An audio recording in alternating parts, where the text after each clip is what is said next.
Hey sweeties, welcome back to my channel. I'm giving y'all an update, part 2 of God Told Me to Quit My Job. So welcome to my afternoon tea time. I do have coffee yet again. I couldn't get no sleep last night. I'll talk about that in another video because we don't got time for that right now. So I just want to give y'all a 1 month update on me quitting my job. Picking up from where I left off last week. I don't think I shared with y'all like what I had planned for a while, like after I quit my job.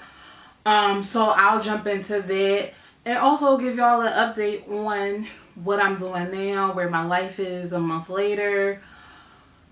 So which one should I start with first? Whichever one comes in my head first. Let me see. Okay, I'll just give y'all an update.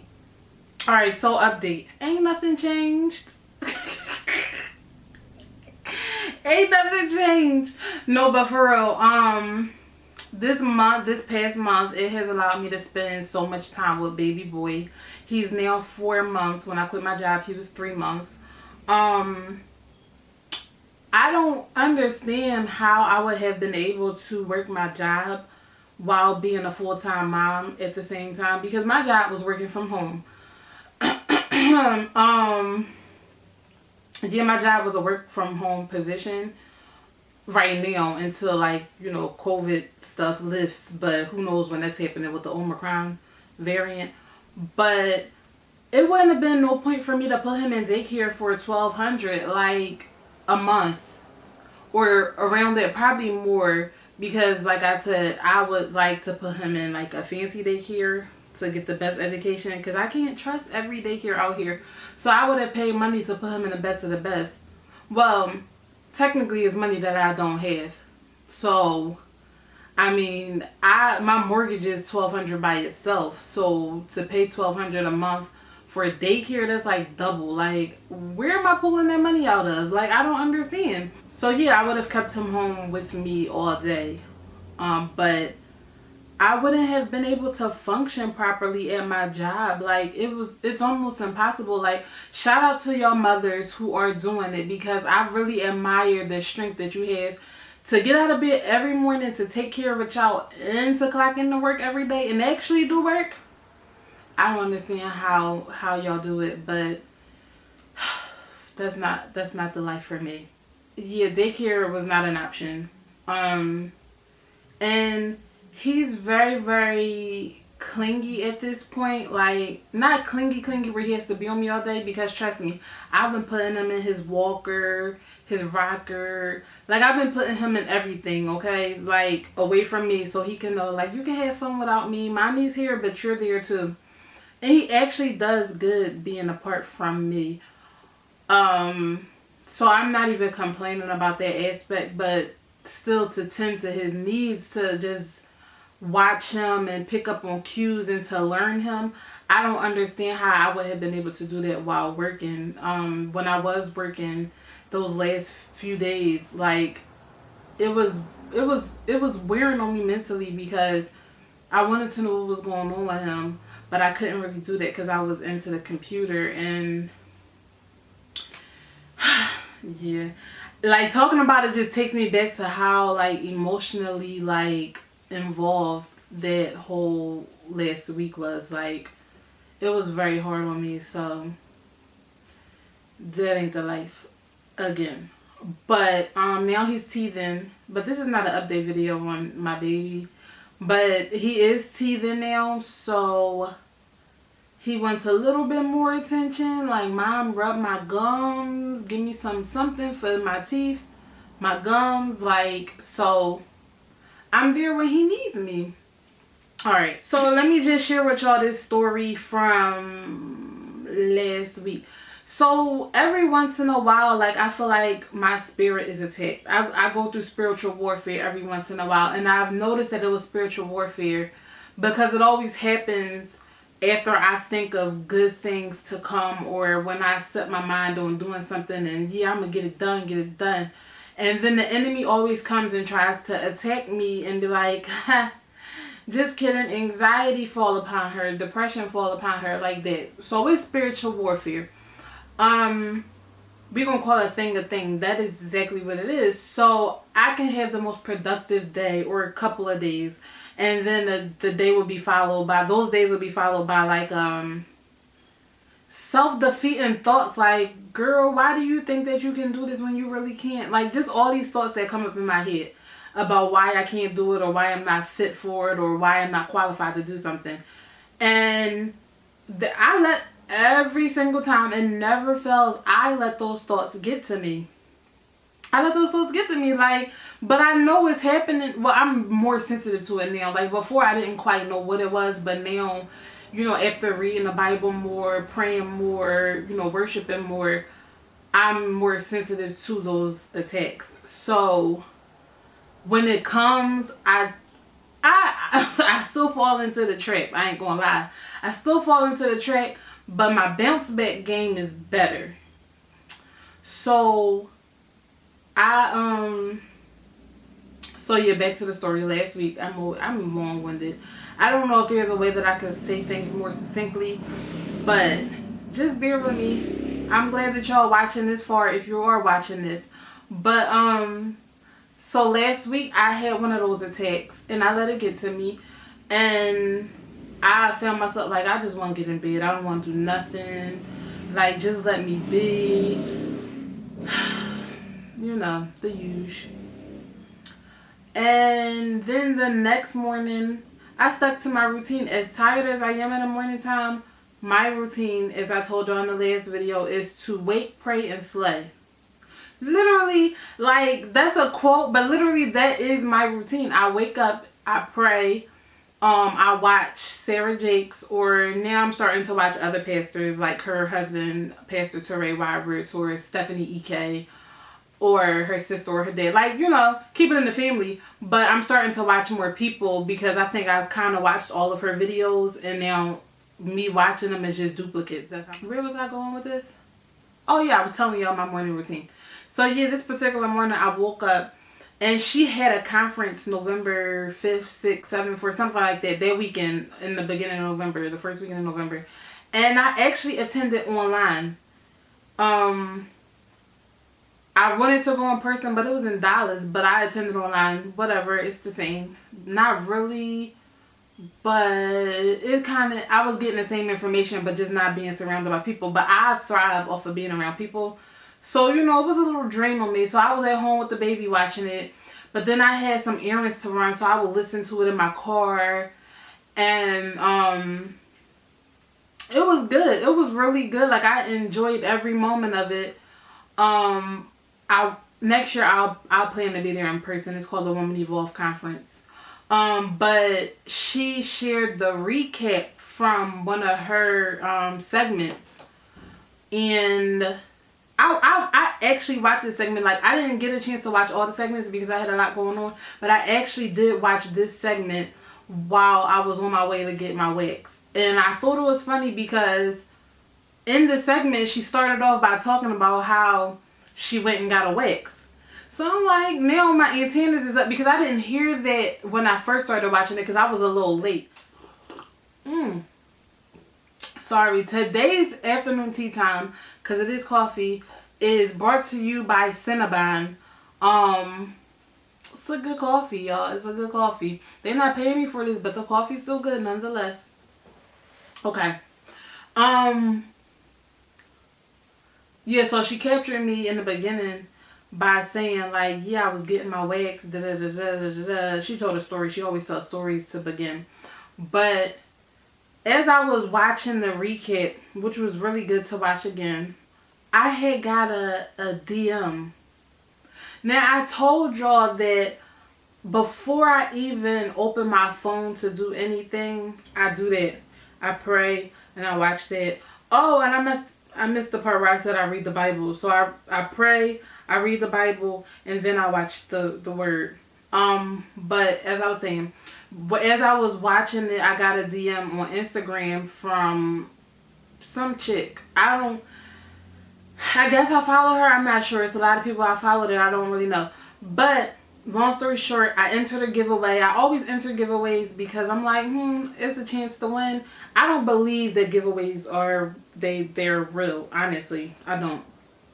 But I still enter just in case that one time God be like, I'm gonna give it to you this time, make you a believer, right? I entered this giveaway, didn't even look back or think about like, did I win or not? Because I just don't. Like, I just entered them and I forget about them because my anxiety has me to the point where I just want to know, if you say this is the deadline for this, the very next day I want to know what the results are. So I have to forget about stuff and push it in the back of my mind. But so this girl DM'd me and was like, congratulations, you won our giveaway for $275. I said, I had to pause what I was watching to go and look at that DM because like literally God was blessing me in the midst of me watching it. And I sent her my information so fast to get my $275, y'all. I sent her my information so fast, like, here's my Venmo, sis. And I was really excited because I don't really win big giveaways like that. Like, I know some of y'all out there that's like, yeah, I don't never win anything. Yeah, I actually won. And now I'm a believer, like, yeah, I'm an enter in everything. I'm an enter in everything now. I got my $275. And y'all know I don't have no job now, so any little thing matters. Boom. I was so grateful. Like, woo. God is working, y'all. God is working. If y'all feel me, God is working. God is working. This experience has been very humbling for me because I'm on welfare. Yes, I'm on welfare. And I never thought I would be the person on welfare. And I kind of have imposter syndrome with being on welfare because I had a job. I can get a job. But I'm choosing to be one of those people that sit at home and sit on the couch and reap the benefits of other taxpayers' monies. So I kind of, like, it's like I'm in a weird space about it. Like, I feel bad about it, but at the same time, it's like I had to do what I had to do. Because going back to me having a child, I am a full-time mom now. And it's no other way that I could have done it without really being broke. Because the amount of money that I was making, I wasn't eligible for any program. I had WIC when I was pregnant. As soon as, like, I had the baby, they kicked me off of it so fast. They kicked me off WIC. Oh, you make too much. But it's kind of like, how do you expect me to pay for a baby? I'm paying fully for everything. It's people out here that's working less than me but don't have to pay for anything. So at the end of the day, we're all like breaking even or at equal amounts of money because a baby is expensive. And granted, yes, I did have this baby and I chose to have this baby, but it's like, it's no fairness with the system. It's either all or nothing. So I chose to have nothing but have everything. I get to be at home with my baby but get benefits from the government. Healthcare paid for. Now I can be on WIC. I can get food stamps. You know what I'm saying? So it kind of all works out for me. It's still very humbling because I never thought I'd be that person on welfare. And there's no knock to anybody on welfare at all. I just, you know, I never grew up like that. Like, my family, you know, always worked and whatever. So, like, in my head, you know, that's how I had to be like, don't be on welfare. Like, it's such a taboo thing. But at the end of the day, swipe, that EBT card getting me some groceries, okay? I'm not bragging either. Well, kind of bragging because y'all know food stamps come in handy. But seriously, it is very, very humbling. And then, you know, I really think in this season, God is telling me to be very mindful about my spending because I've always just been spending my money here and there, food, clothes. Majority of my money does go to clothes because I just like to wear clothes. I love clothes. Even if I don't have anywhere to wear them, I just buy them just because they're cute. And I was like, I have to have that piece in my closet just for a rainy day. Let's be honest. I have clothes in my closet that from like 5 years ago that I never even put on my body. Or how many of us are like buying clothes and and we can't even fit them, but we like, all right, I'm gonna buy this so that I can work out. It's gonna motivate me to work out so that I can fit in it. How many of us out there doing it? Exactly. That's me. Oh, my jeans too small. Because I don't like to return stuff, honestly. So if it's too small, I just keep it until until I can't fit in it and have to donate it. But I've been very, very mindful about what I'm spending my money on. I did leave my job with something in savings, so I'm not completely broke. Well, I'm not broke at all. Let me just say that. I'm not broke. I have the money if I need it. But I'm working on myself. Ultimately, I'm working on my relationship with God is getting stronger every single day. Every single day. And I'm very appreciative. So, now let me talk to you about my plans. I know they usually say, like, don't, tell people about your plans because, they can steal that away from you. Not take my plans and run with them, but, like, kind of take the power out of my plans by sharing in advance. But I want to share with y'all because I told y'all I was going to be very transparent about this journey. So there are a few things that I want to get my hands into, okay? One of them is personal styling. Like, if you know me, I love fashion. I love unique looks. Like, I don't want to look like everybody else. I don't like to follow trends. I want to be the trendsetter. I want people to look at me and be like, ooh, I want to wear what she got on. Even though it's crazy looking. She got these colors. Y'all know I love the lipstick colors. Like, I put some stuff together. Like, fashion is my passion, okay? But like I told you, as much as I love clothes, I just can't afford them all. Like, I just can't afford them. And I have nowhere to wear all the clothes to. So I want people to be like my muses. I want people to walk around in a creation that I put together. I want women to be confident in their skin. Like, no matter what size y'all are. Like, I watch myself go from big to small to big to small to big to small. Like, I'm probably really Biggie Smalls for real. Like, baby. I've like gone up and okay, y'all don't care about that. I want to style other people to where they feel confident in who they are. I want people to love themselves as much as I love myself and put on anything. And not put on anything because listen. You could be confident and love your body, but then you also have to know what works for your body. But that's another story for another day. I want to do personal styling, so that's one thing I want to get my hands into. The next thing I want to get my hands into, I would actually like my own clothing line. I would like to have unique pieces picked out for my clothing line. E-commerce first, so online. And eventually have a store. I want my stores across the United States though. Like, that's what I want to do. So if I'm styling people, listen, I'm getting excited. Don't get me excited. But I want to style people with my own clothes. You know what I'm saying? Like, it's one thing to be a stylist and, go from this place to that place trying to find the best pieces for people. But it's another thing to go into your own inventory to style people. Exciting. And my child is up. I must have exceeded my 20-minute limit. But I'm going to keep talking. He alright, y'all. He alright. I think.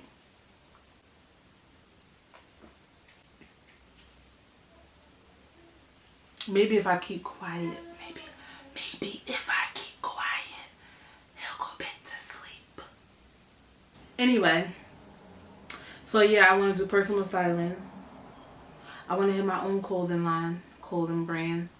And then y'all know I have the tea party thing going on. Oh, the tea party was a success, y'all. It was a success. Like, we had 25 women, well, including me and Janae, come out. And we just had a really, really good time, good vibes, everything. Like, it was so amazing. And that has always been my vision since the quarantine first hit last year. So now to see it come to fruition is like really like, y'all don't even know. It's so exciting. I'm so excited about that. But I would like to expand the tea party. Because ultimately my vision was to have a women's ministry. All over though. Like, I didn't want it to just be local to Philly. Like, I want a women's ministry. Man, let's take it globally. You know what I'm saying? Let's do it globally. Like, my goal is to travel the world. I would love to travel the world. I love views. I love connecting with people, and I do think my calling is to have my women's ministry go across the world. You know what I'm saying? So that is very much so a passion of mine. And guess what, y'all? God gave me these visions, so I know it's going to happen. But first, I have to stop letting me and attacking my spirit. That is first, y'all. I think I've talked enough. The next update will be coming maybe in a week, 2 weeks, 3 weeks, maybe a month. I think I'm gonna do these monthly. How about that? So it gives me some stuff to talk about. If anything comes up in between, then y'all can always follow me on Instagram, or if y'all follow me on Instagram, y'all will probably get updates on my life quicker than y'all will by watching my vlogs and my tea times. But definitely this is a great experience, and I'm still very optimistic about it. Have I questioned, what God was doing? No, I haven't. Like, maybe kind of briefly. But for the most part, I'm really enjoying this time. Like, I really am. Like, I wake up, make a cup of coffee, get my day started. Like, I feel really good about my life and what's going on. Here I come. All right. Okay, mommy loves you. I gotta go, y'all. My baby needs my attention. Until next time, keep sipping.